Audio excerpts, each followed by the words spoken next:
The Japanese government says it will have to dump huge amounts of radioactive water into the Pacific Ocean. Reported to have finally admitted that it plans to release Japan the water is set to into release the sea. over 1 million tons of radioactive Fukushima water into the Pacific Ocean.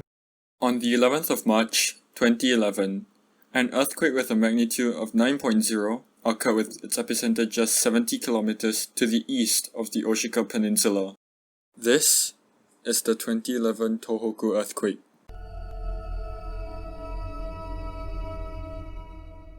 From a geographical point of view, Japan is a very dangerous piece of land.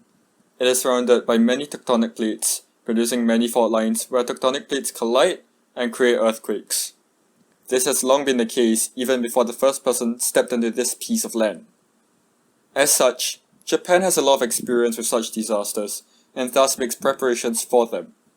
When the earthquake occurred, active reactors at the Fukushima Daiichi nuclear power plant responded by quickly shutting down, and backup diesel generators were activated to provide electricity to pump coolant through these reactors to get rid of residual heat. Crisis averted. Or was it?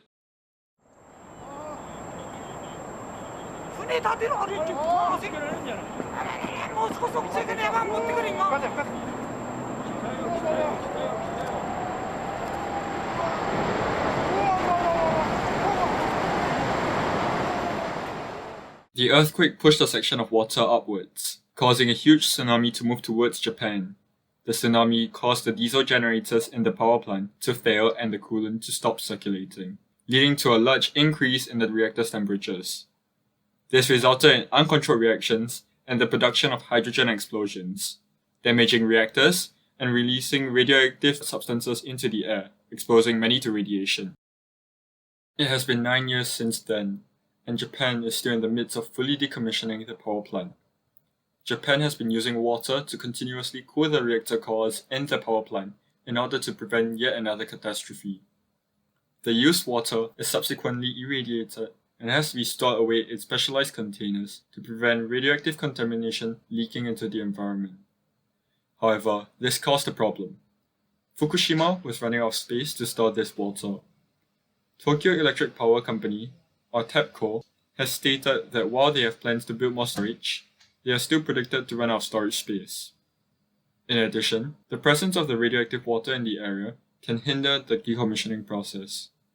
Therefore, some Japanese politicians have been pushing for the unlikable solution of diluting this water in the ocean, claiming that the water will be treated to remove most radioactive substances with the exception of tritium.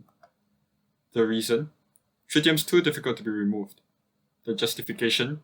Tritium is a relatively safe radioactive isotope. But is there any truth to this claim? Tritium is an isotope of hydrogen, consisting of 1 proton, 1 electron, and 2 neutrons. The large nucleus of the atom makes the atom unstable and prone to beta- decay, which gives off radiation in the form of a beta particle. To understand beta- decay, we must first understand that the proton and neutrons are composed of quarks, with the proton having 2 up quarks and 1 down quark, and a neutron having 1 up quark and 2 down quarks. During beta- decay, one of the down quarks in the neutron turns into an up quark, converting the neutron into a proton. This process also produces an electron and an antineutrino. Thus, the products of the decay include a helium ion, an electron, and an antineutrino. The antineutrino is not a cause for concern, as its small size makes colliding into other particles very unlikely. It is a completely different case for the produced electron, however, as it gets shot out of the atom as a beta particle. Should this electron hit DNA, it could cause mutations such as cancer. However, there is little risk from the beta- decay of tritium, as the emitted electron carries a tiny amount of energy, averaging at around 5.7 keV, which is not even enough to penetrate the layer of dead skin on a human. Yes, you heard that right. Not even your dead skin. So there's nothing to fear. That's it. Have a great day. Of course, that's not the whole story.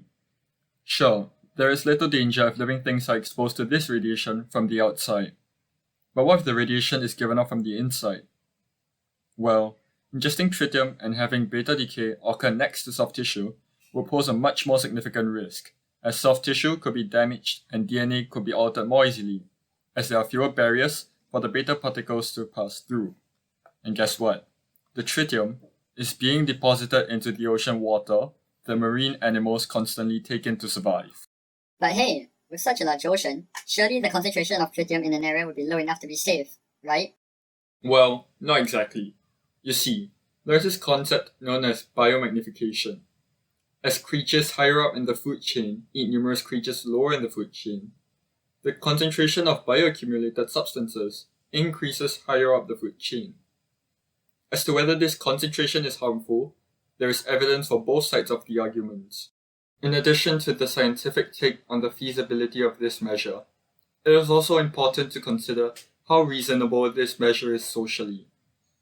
Ever since the meltdowns of the nuclear power plant in 2011, the reputation of the Japanese fishing industry has taken a huge toll. This has gradually been repaired over the years, which may be reversed by dumping radioactive water into the Pacific Ocean.